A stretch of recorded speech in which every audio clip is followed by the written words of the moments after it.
Adnan water tank लाए हैं खास एंटी बैक्टीरियल वाटर टैंक्स, जिससे आपको मिले शुद्ध पानी हमेशा। Adnan water tank, safe and healthy water storage solution. अस्सलाम वालेकुम नाज़रीन, आइए नज़र डालते हैं देश और दुनिया के खबरनामे पर।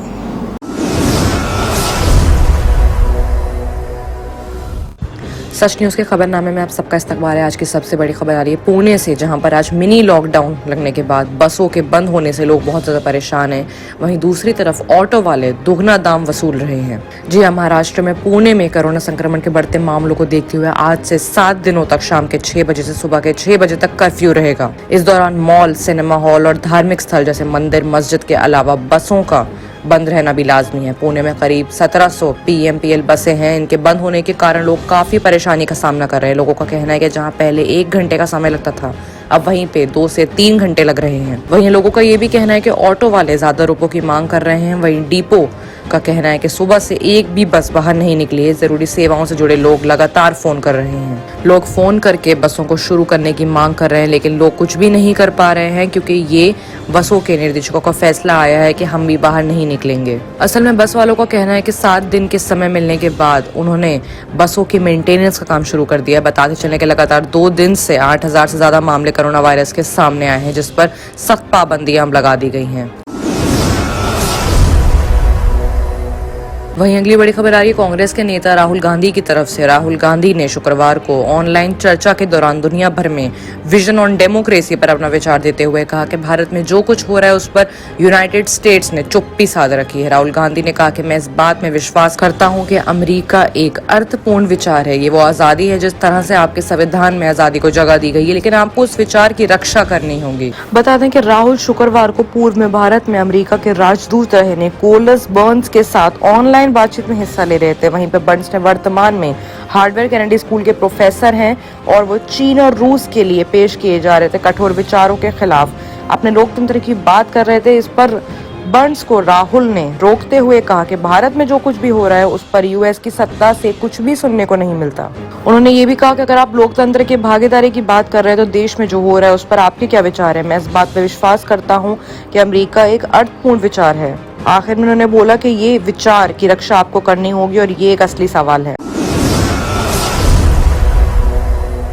वहीं अगली बड़ी खबर दिल्ली से आ रही है। दिल्ली यूनिवर्सिटी की तरफ से कि डलहौजी ट्रिप से लौटने के बाद सेंट स्टीफन के 17 छात्र और स्टाफ कोरोना पॉजिटिव हो चुका है। दिल्ली विश्वविद्यालय के सेंट स्टीफन के केसेस सामने आ रहे हैं। हाल ही में 25 स्टूडेंट्स का ग्रुप कॉलेज की तरफ से एक ट्रिप पर डलहौजी गया था, जिसमें से 17 लोग कोरोना पॉजिटिव पाए गए हैं। फिलहाल बाकी स्टूडेंट्स को घरों में रहने के लिए आदेश दिए गए हैं और स्टाफ को होम आइसोलेट कर दिया गया है। वहीं दूसरी तरफ पूरे मामले की कॉलेज गवर्निंग बॉडी ने ट्रिप पर सवाल उठाए हैं, क्योंकि ऐसे कठिन समय में कोई ट्रिप पर छात्रों को लेकर कैसे जा सकता है।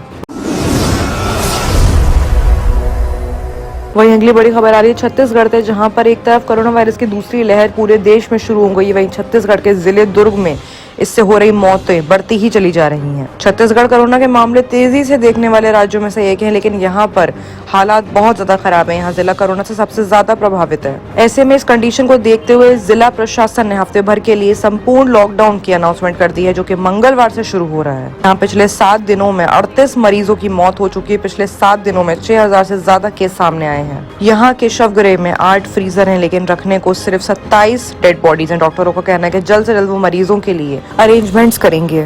वहीं बात अगर पंजाब की करें तो यूके के वेरिएंट की वजह से इतना ज्यादा कहर बढ़ चुका है कि पिछले 24 घंटों में 57 लोगों की मौत हो चुकी है पंजाब में। यहाँ 27% मौतें भी एनआरआई बहुल इलाकों में से हुई हैं, जहाँ से बाहर से लोग आके पंजाब में रह रहे थे। वहीं अगली बड़ी खबर आ रही दिल्ली से, जहां पे अरविंद केजरीवाल ने साफ कहा है कि दिल्ली में फिलहाल कोई लॉकडाउन नहीं लगेगा। आपको बता दें कि दिल्ली में फिलहाल किसी तरह की लॉकडाउन की कोई उम्मीद नहीं है। ये घोषणा मुख्यमंत्री अरविंद केजरीवाल ने खुद की है। सीएम ने शुक्रवार शाम को एक विशेष बैठक बुलाई, जिसमें उन्होंने स्वास्थ्य मंत्री सत्येंद्र जैन के अलावा कई अधिकारी मौजूद थे। वहां उन्होंने कहा कि दिल्ली में फिलहाल लॉकडाउन की जरूरत नहीं है।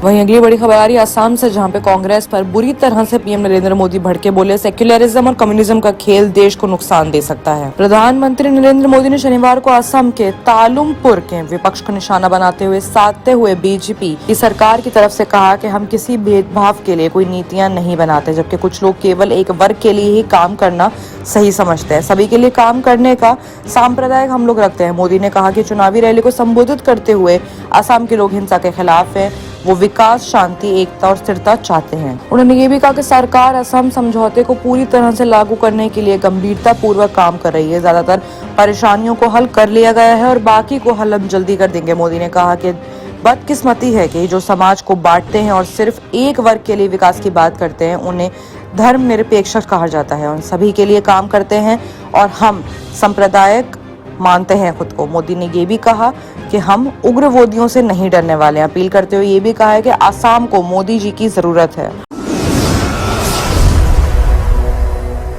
आइए बात करते हैं इंटरनेशनल खबरों की, जहां पे सबसे बड़ी खबर आ रही है अमेरिकी संसद के बाहर फायरिंग से। जी हां, अमेरिका में आए दिन फायरिंग के मामले सामने आए जा रहे हैं। यहां पर कैपिटल हिल के पास कार सवार ने बैरिकेडिंग तोड़ते हुए 2 पुलिस वालों को घायल किया है, जिसमें एक की मौत भी हो गई है। शुक्रवार देर 11:30 बजे फायरिंग हुई यहाँ पर। यहाँ एक कार सवार ने पुलिस बैरिकेड को टक्कर मार दी, उसने 2 पुलिस वालों को भी घायल कर दिया। इसके बाद पुलिस ने कार ड्राइवर को गोली मार दी, उसे घायल हालत में अस्पताल में एडमिट किया गया, जहाँ उसकी मौत हो गई। इधर पुलिस अधिकारी ने बताया कि एक पुलिसकर्मी पर उसने चाकू से हमला किया है। इलाज के दौरान सुरक्षाकर्मी की भी मौत हो गई। इस हादसे के बाद पुलिस ने एहतियातन कैपिटल हिल के एंट्री और एग्जिट पॉइंट को बंद कर दिया है। साथ ही पूरे क्षेत्र में सुरक्षा बढ़ा दी गई है। अमेरिका में आए दिन गोलीबारी के मामले सामने आते ही रहे हैं।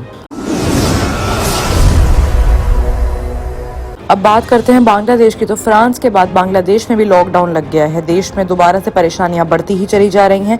कोरोना वायरस दुनिया भर में अपना कहर बरपा रहा है। स्थिति पिछले साल से ज्यादा बदतर होती जा रही है। जहां पर फ्रांस में लॉकडाउन लगा है, वहां भारत के पड़ोसी देश बांग्लादेश में भी संपूर्ण लॉकडाउन की घोषणा कर दी गई। कोरोना के मामले तेजी से बढ़ रहे हैं बांग्लादेश में।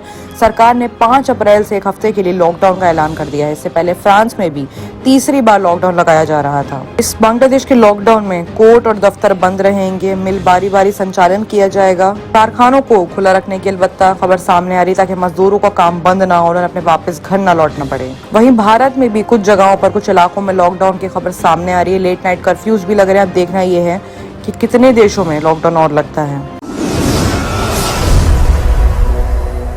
वहीं अगली बड़ी खबर आ रही है ब्रिटेन से, जहां पर उन्होंने पाकिस्तान के लोगों की एंट्री बैन कर दी है। ना ही सिर्फ पाकिस्तान, उन्होंने 3 और मुल्कों की एंट्री भी बंद कर दी है। पाकिस्तान के अलावा बांग्लादेश, केन्या और फिलीपींस की ब्रिटेन ने रेड लिस्ट में शामिल कर दिया है। ये इसके पीछे की वजह सामने आ रही है कोरोना की महामारी की वजह से, कि पूरी दुनिया को अपनी चपेट में ले रहा कोरोना वायरस की वजह से दूसरी लहर शुरुआत होने के बाद पाबंदियां लगा दी गई हैं। ब्रिटेन ने पाकिस्तान, बांग्लादेश, केन्या, फिलीपींस जैसे इन शहरों में, जहां पे कोरोना वायरस के मामले बहुत तेजी से बढ़ रहे हैं, फिलहाल के लिए रेड लिस्ट में डाल के बैन कर दिया है। हालांकि बाकी देशों के लिए भी ब्रिटेन ने अपनी शर्तें रखी हैं। उसने कहा है कि बाकी देशों के लिए कोई रोक नहीं है, लेकिन उन्हें 10 दिन तक क्वारंटाइन में रहना होगा। बाकी की तमाम खबरों के लिए देखते रहिए सच news.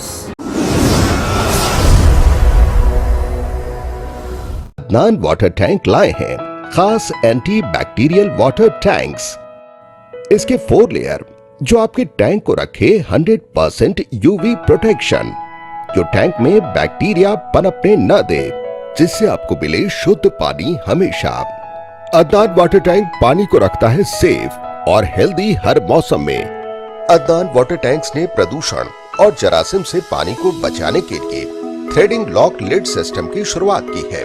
Adnan heavy duty water tank को इसके गुणवत्ता, मजबूती, टिकाऊ और खूबसूरती के लिए भारत भर में पसंद किया गया है। अदनान वाटर टैंक अपने ग्राहकों को 100% संतुष्टि प्रदान कर रहा है और ये हमें बताता है कि ये भारत के कई हिस्सों से जुड़ा हुआ है। Adnan water tank, safe and healthy water storage solution.